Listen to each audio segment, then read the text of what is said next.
Alvin. Assalamualaikum warahmatullahi wabarakatuh. Om Swastiastu, Namo Buddhaya, salam kebajikan. Saya banggakan saya kasihi Menteri Komunikasi dan Informatika. Saya suka panggil dengan adik saya Joni, karena memang umurnya lebih muda, jadi saya selalu panggil adik.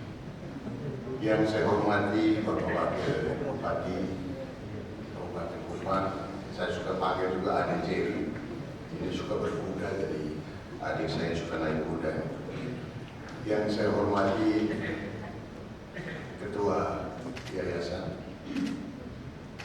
Provinsial SPD Timur yang saya hormati, Rektor Unwira, ada yang dari Bank NTT, ada Rektor Universitas Bina Bangsa, Citra Bangsa, para Forkopimda provinsi maupun kabupaten,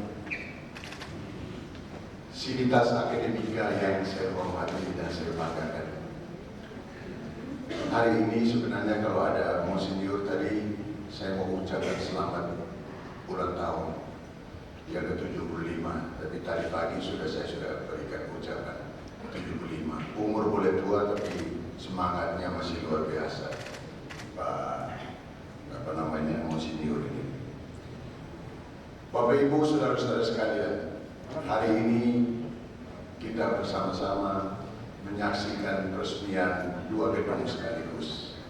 Menarik apa yang dikatakan oleh Bapak Uskup tadi, bahwa bukan hanya megah gedungnya, tetapi isinya itu harus dimegahkan.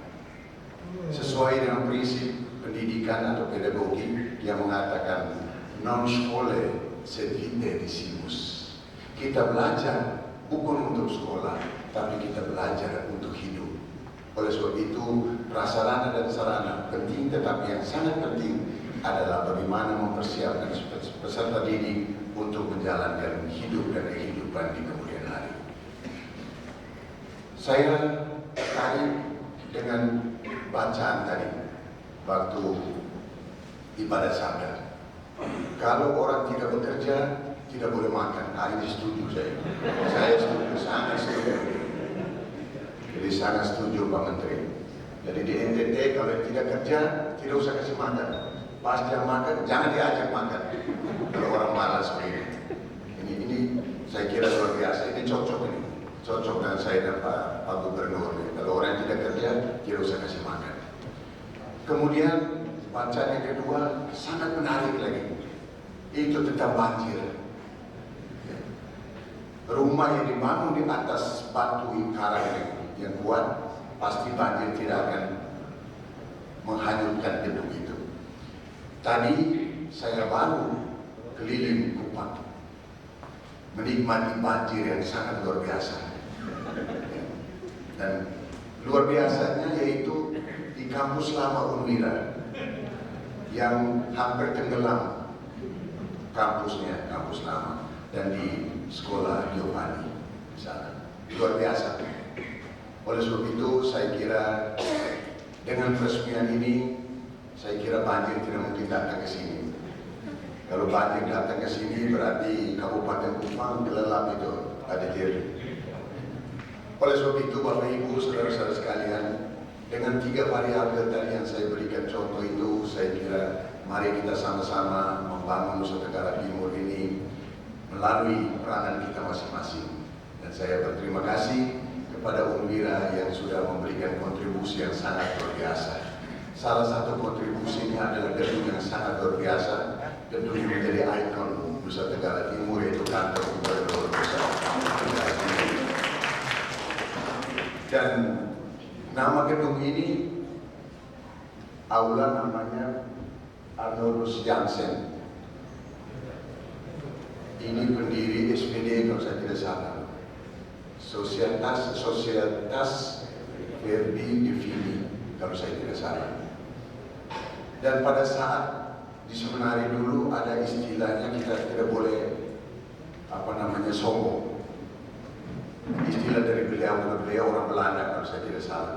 Beliau mengatakan hokmun komfor de for. Kalau saya salah tolong dikoreksi, tapi saya tidak mungkin salah. Ini ya teman saya Kristo suka ketawa-ketawa. Jadi kesombongan itu adalah permulaan dari kejatuhan. Itu luar biasa. Maka itu pada saat sebenarnya saya kira adik saya Menteri Kominfo ini jelek-jelek begini juga jebolan sebenarnya. Jadi tadi waktu kami bisa saya dengar suaranya paling nyaring. Nyanyi Gregory pakai bahasa Latin. Jadi hafal semua, tidak nyontek. Saya bilang, wah adik hebat. Sudah jadi menteri tapi masih ingat.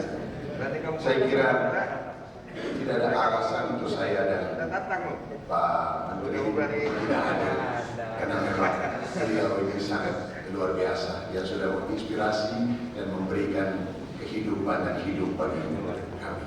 Oleh sebab itu beliau harus kita hormati. Ada suatu pepatah, kuile gitai serta peri corona itu. Barang siapa yang berjuang secara sah dan sempurna, dia akan mendapatkan mahkota. Oleh sebab itu, saya kira Pastor Arnoldus Jansen ini dia pantas mendapatkan mahkota, baik di dunia maupun di akhirat. Saya kira di surga nanti. Saya kira Bapak Ibu, saudara-saudara sekalian, sungguh luar biasa Unwira ini.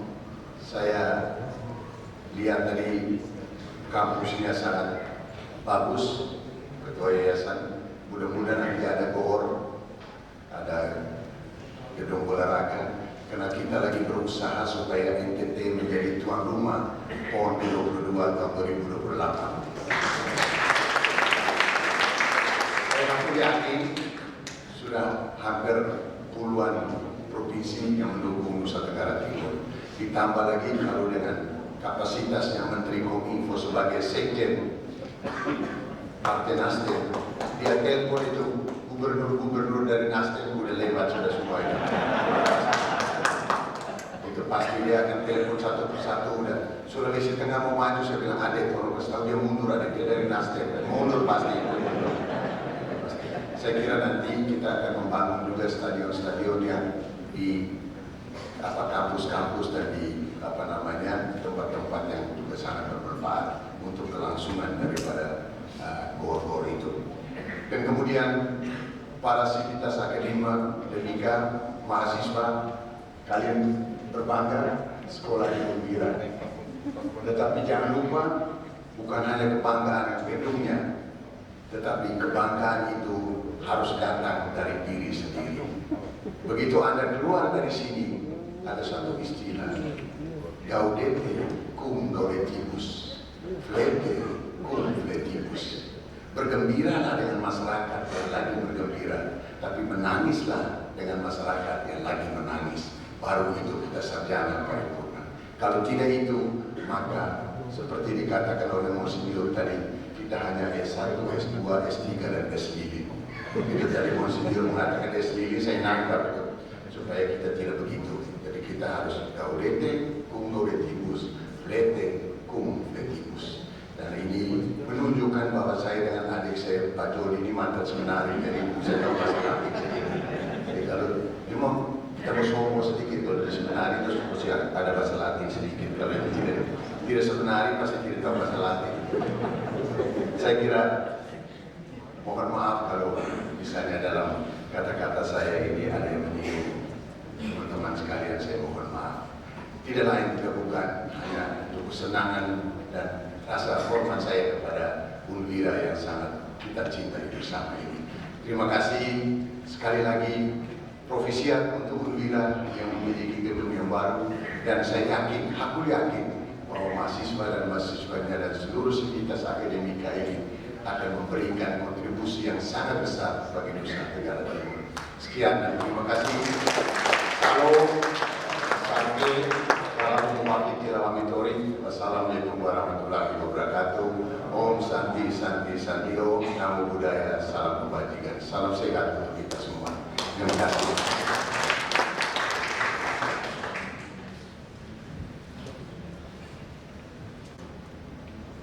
Shalom. Salve. Assalamualaikum warahmatullahi wabarakatuh. Om Swastiastu, Namo Buddhaya, salam kebajikan dan salam sehat bagi kita sekalian. Yang saya hormati kakak saya, Wakil Gubernur Nusa Tenggara Timur Kak Eyos, Wakil Bupati Kabupaten Kupang, perwakilan Wali Kota Kupang, yang mulia Bapak Uskup yang baru saja meninggalkan kita, yang saya sangat banggakan Ketua Yayasan Pendidikan Katolik Arnoldus Jabetkar Kupang, Pater Julius Jacinto SPD, Rektor Universitas Katolik Widya Mandira Unwira Kupang, Pater Philips Dule SPD, serta seluruh senat dan sivitas akademika Unwira yang saya kasihi, Bapak Ibu hadirin sekalian, hadir di sini suatu kesukacitaan dan kebanggaan tersendiri bagi saya. Hadir di sini mengingatkan, membangun memori saya percakapan diskusi beberapa puluh tahun yang lalu bersama Pater Herman Imbrui yang banyak bercerita tentang Universitas Katolik Widya Mandira ini.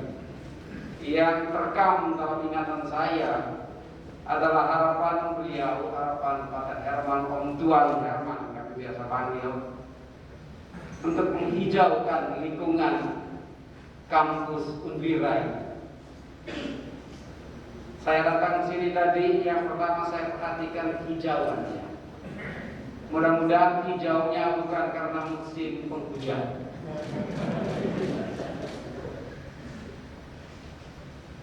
Saya datang ke sini juga tadi sempat untuk melakukan kunjungan kerja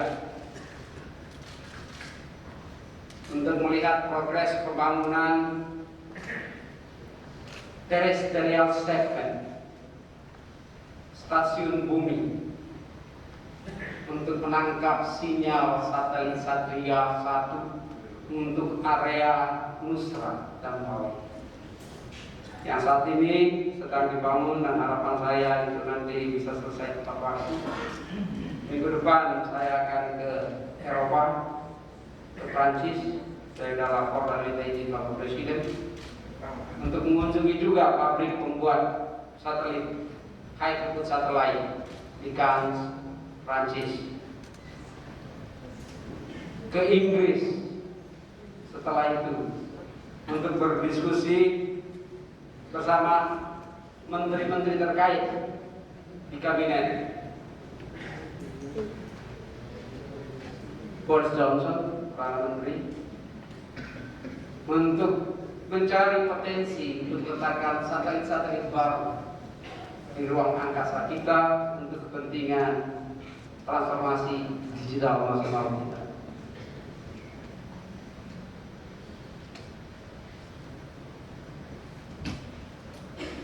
Kesukacitaan saya ini juga pada saat sampai di sini menandatangani prasasti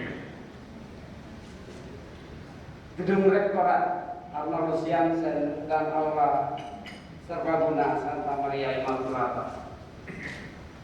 Arnoldus Jansen tidak saja bapak, pendiri dan milik Societas Verbi Divini,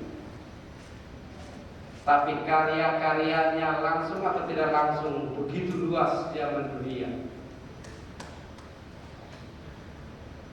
menghasilkan banyak profesor, banyak jenderal, banyak lawyers, banyak bankers, bahkan termasuk wakil gubernur.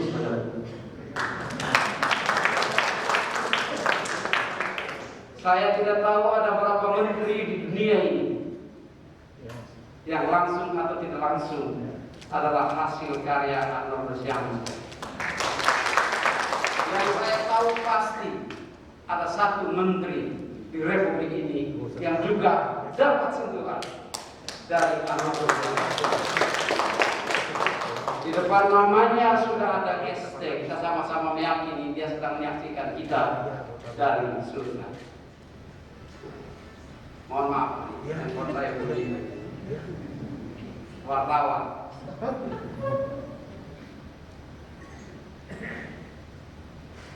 Pak Direktur dan Pak Ketua Yayasan, sahabat sekalian, pandemi COVID-19 telah menjadi momentum The Great Reset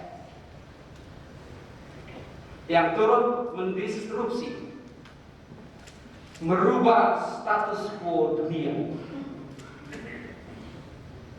Dalam lingkup ekonomi global, disrupsi pandemi COVID-19 turut membawa peningkatan resiko finansial yang ditandai salah satunya dengan tekanan inflasi, hiperinflasi bahkan di beberapa negara besar dunia. Saya mencatat di Amerika Serikat saat ini inflasinya sebesar 7,5%, tertinggi dalam 4 dekade. Brasilia 10,4%, Turki 48,7%, bahkan Argentina 50,9%.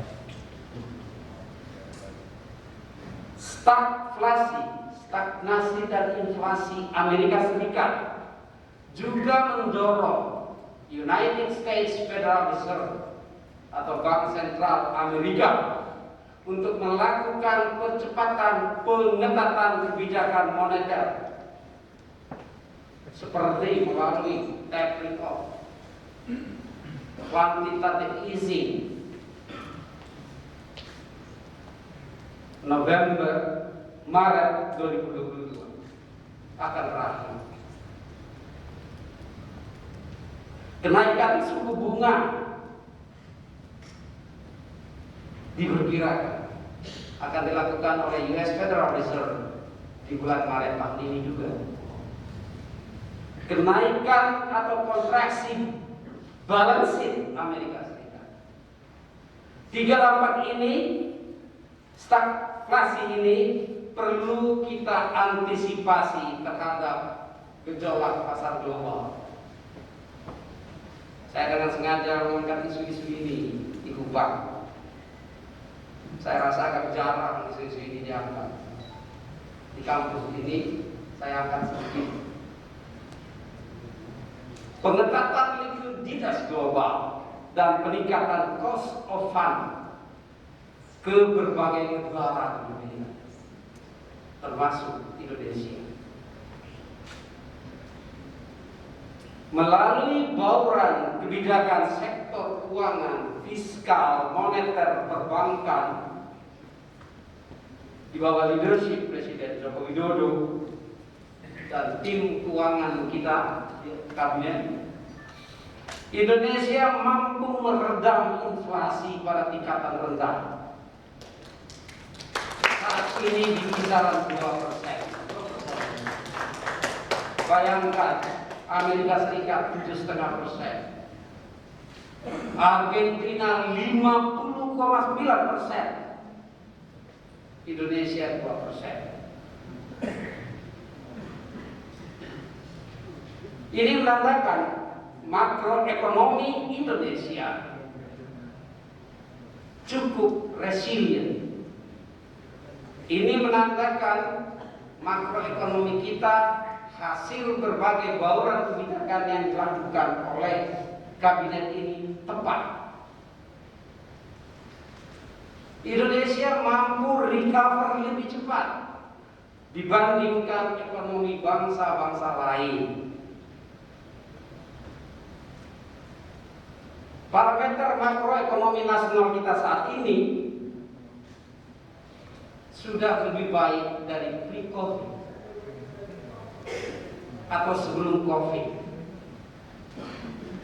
Sambil bangsa-bangsa lain saat ini justru masih menghadapi berbagai masalah dampak dari COVID-19 ini. Parameter makroekonomi kita pulih lebih cepat dibandingkan dengan financial crisis tahun 1999 yang membutuhkan waktu lebih dari 5 tahun untuk pulih.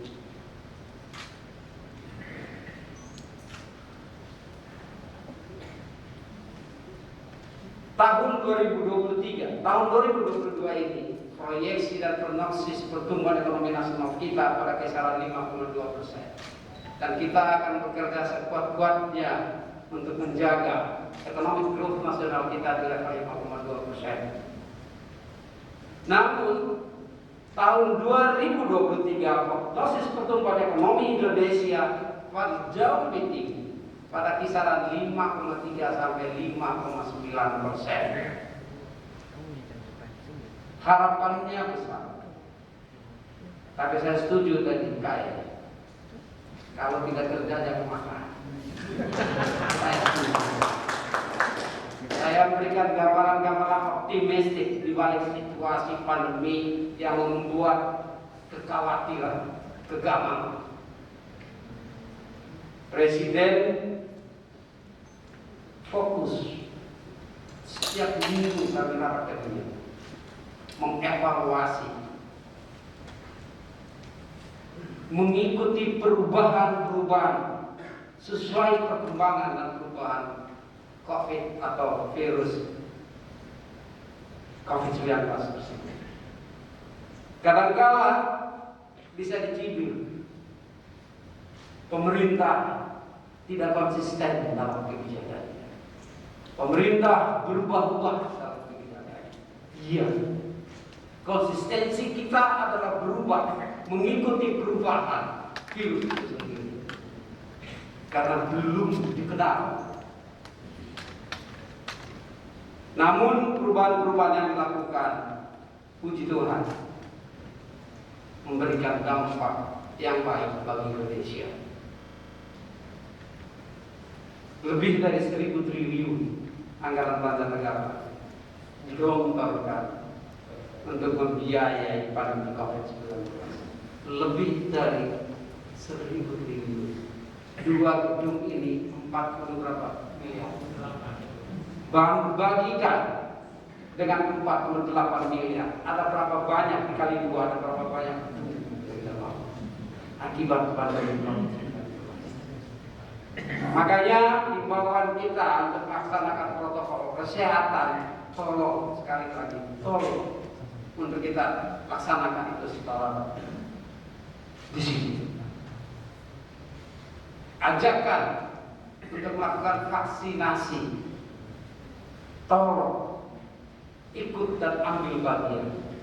Kalau sudah, ajaklah rekan, sahabat, keluarga lainnya untuk mengambil bagian. Nusa Tenggara Timur masih butuh kerja keras. Saya berterima kasih kepada kepolisian daerah Provinsi Nusa Tenggara Timur, berterima kasih kepada TNI yang telah membantu melakukan vaksinasi, akselerasi vaksinasi di Nusa Tenggara Timur ini. Mari kita bersama-sama bergandengan tangan dengan pemerintah daerah, tugas-tugas medis, TNI dan Polri untuk percepat vaksinasi dosis pertama, dosis kedua, booster. Di Amerika Serikat, di Eropa saat ini sedang ditelaah booster kedua karena biayanya sangat mahal. Kembali ke rektor. Pak Rektor, Pak Ketua Yayasan, sahabat sekalian, utilisasi dan inovasi teknologi digital menjadi salah satu kunci untuk mengambil momentum akselerasi pengembangan ekonomi nasional kita. Secara global, digital frontiers atau teknologi baru terkait digitalisasi dan konektivitas seperti Internet of Things, robotics, blockchain, solar photovoltaik diproyeksikan memiliki nilai pasar secara global hingga 3,2 triliun dolar Amerika Serikat pada tahun 2025. Untuk itu manfaatkanlah peluang digital yang masih tersebut. Transformasi digital nasional menjadi krusial untuk terus kita akselerasikan di Indonesia. Pemerintah mengambil berbagai langkah upstream ICT infrastruktur TK hulu, penggelaran 3 layer infrastruktur, backbone, middle mile, dan last mile, atau yang dikenal dengan fiber optic. NTT ini salah satu jaringan fiber optik nasional kita. Saya sudah hubungkan barat ke timur sampai Papua melalui selatan, dan sudah terhubung sambung utara di utaranya Jayapura, Papua, Maluku Utara, Sulawesi, Kalimantan, Sumatera, balik ke Jakarta, dan di dalam wilayah nasional kita 359.000 km fiber optik panjangnya di darat dan di dasar laut, termasuk Nusa Tenggara Timur. Middle mile, fiber links, microwave link, satelit dibangun untuk mendukung digital platform. The last mile, base transceiver station, ribuan dibangun, termasuk untuk Nusa Tenggara Timur. 421 base transceiver station dibangun di NTT ini. Saya harapkan bisa segera selesai dan live atau on air, dan masih akan bertambah lagi. Upstream. Di sisi yang lain, tantangan terbesar transformasi digital seperti tadi disampaikan adalah kurangnya ketersediaan talenta digital dan keterampilan digital. Saya berterima kasih Unbira sudah melihatnya, merecall jumlahnya 600.000 per tahun untuk intermediate digital skills. Itu intermediate digital skills. 600.000 setahun. Dalam 15 tahun 9 juta keahlian spesifik. Di tingkat basic digital skills, puluhan juta, bahkan ratusan juta yang harus kita siapkan melalui program literasi digital. Tahun 2021, Kominfo melakukan literasi digital kepada 12,5 juta rakyat. Tahun 2022 ini 5,7. Saya sedang berusaha minta supaya sama 12,5 juta, dengan harapan di akhir pemerintahan Pak Joko Widodo 50 juta rakyat sudah terliterasi ya untuk basic digital skills, digital ethics, digital safety, digital culture, dan digital skills itu sendiri. Kita perlu memastikan pertumbuhan yang inklusif dan memberdayakan. Maka target-target perlu dicapai melalui penguatan titik-titik tumbuh SDM dan talenta digital yang tersebar di seluruh pelosok tanah air kita, termasuk di Nusa Tenggara Timur. Saya mengecek dan menemukan bahwa animo untuk mengambil bagian di dalam program-program digital skills di NTT masih kurang. Walaupun hari ini saya mendengar Unbira sudah mengambil bagian, masih kurang. Intermediate skills untuk millennials dan tamatan SMA dan sarjana baru Kami siapkan 200 pelatihan biaya negara. Master Mentor Digital, Advanced Digital Skills, 300 orang untuk pengambil kebijakan digital di wilayah dalam rangka smart city, electronic government, ya, e-commerce, financial, teknologi dan lain sebagainya. Bekerja sama dengan 4 universitas ternama di dunia. Tsinghua University di Beijing, National University of Singapore, Oxford University di Inggris, dan Harvard Kennedy School di Amerika. Gratis. Saya minta juga para dosen tolong ambil bagian. Penting. Sebagai prasyarat upaya transformasi digital, kami melakukan juga pembangunan infrastruktur hilir. Saat ini saya sedang membangun government cloud, pusat data nasional.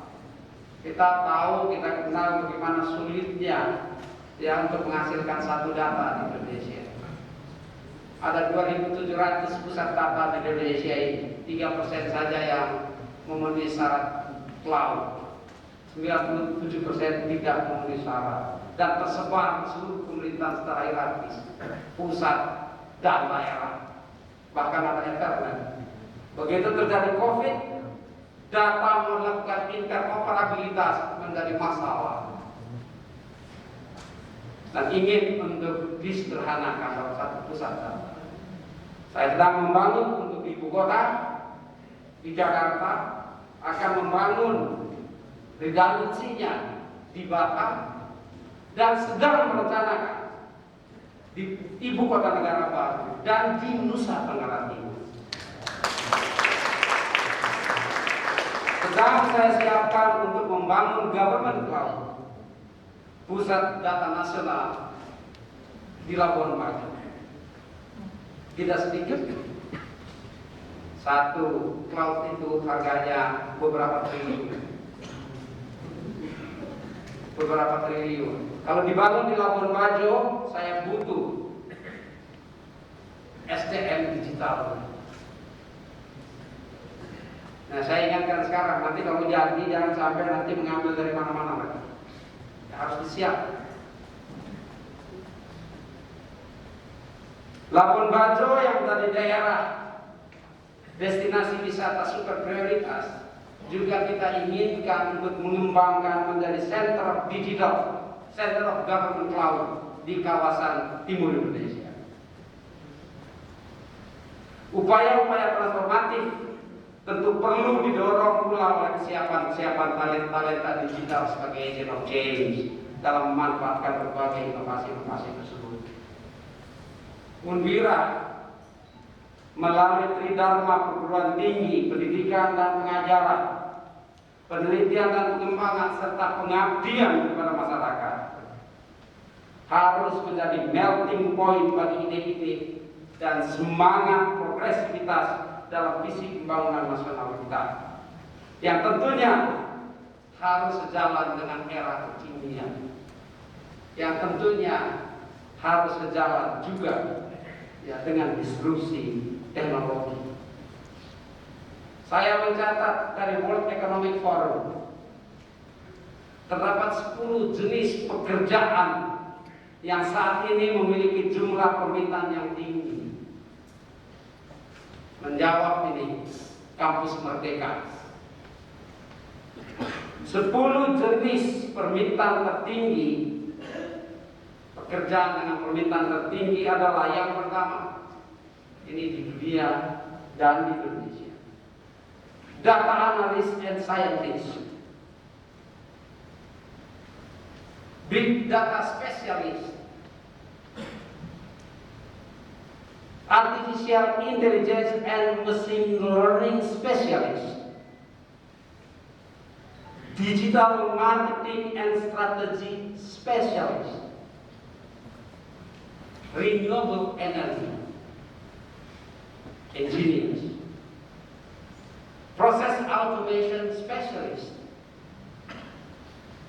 Internet of Things Specialist, Digital Transformation Specialist, Business. Kesempatan ini, mari bersama-sama kita saksikan sebuah momentum historis peresmian Gedung Santo Abnormisiansyah yang akan menjadi gedung rektorat Unwira, Aula Serbaguna Immaculata. Saya mengucapkan selamat atas peresmian ini dan semoga ke depan fasilitas ini dapat memberi manfaat dalam menunjang gerak Unwira, dalam mencetak lulusan-lulusan terbaik yang berkontribusi bagi nusa bangsa dan bagi Nusa Tenggara Timur, bagi keluarga dan adik kakak kita sendiri, bagi keluarga baru yang nanti para mahasiswa akan bentuk, dan bagi generasi berikutnya. Berbahagia hidup di era sekarang. Saya dengan Kak Yos dulu naik truk gitu dari Riau saya ke Kisor. Kak Yos dari Borong ke Mataloko.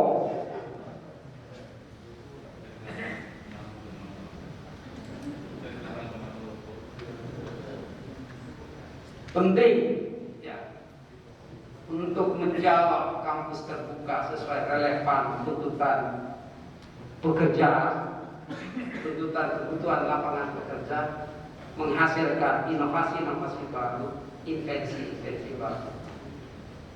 Beberapa tahun yang lalu pada saat saya masih menjadi sebagai anggota DPR RI, saya ke Amerika Serikat, utusan resmi DPR, bersama rekan-rekan, bertemu dengan US Treasury di Washington DC. Kami membicarakan terkait dengan tax on digital transaction, pajak atas transaksi digital. Prinsipnya pajak itu di mana ada nilai tambahan, di situ ada kewajibannya pajak. Prinsip universal ini saya sampaikan pada pejabat US officers di Amerika, bahwa nilai tambah di sektor digital yang dihasilkan oleh perusahaan-perusahaan Amerika di Indonesia secara universal wajar dan menjadi kewajiban mereka untuk membayar pajak di Indonesia. Apa jawabannya? No sir, you are wrong. Tidak, hanya kamu salah. Platform digital yang berkembang di Indonesia adalah hasil inventors Amerika. Karena nilai tambahnya hanya boleh dinikmati oleh Amerika Serikat. Kalau kamu ingin mendapatkan nilai tambah yang sama, hasilkan inventormu sendiri. Hari ini saya mengajak Unwira untuk menghasilkan inventor. Untuk membantunya, secara pribadi saya akan memberikan, terserah nanti mau digunakan untuk apa. Angkanya apa perlu disampaikan sekarang? Ya, kalau begitu, untuk dari saya pribadi saya bantu tambah, terserah mau digunakan untuk apa. Kalau enggak ada apa aja kalian. Siapa yang tulis? Ya. Mudah-mudahan dari saya pribadi segini ya. Dan saya pribadi ya. Ini hanya setengah miliar.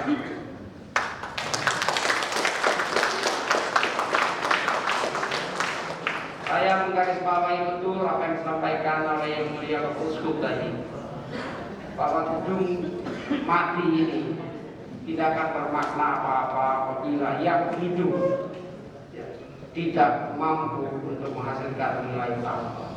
Dan Center of Excellence itu ada di sini. Saya yakin apa yang disampaikan oleh Pater Yulis tadi adalah bercanda, bahwa di antara para ahli harusnya semakin cepat putusan itu diambil. Terima kasih. Assalamualaikum warahmatullahi wabarakatuh. Shalom, Om Santi, Om Namo Buddhaya. Sampai pagi.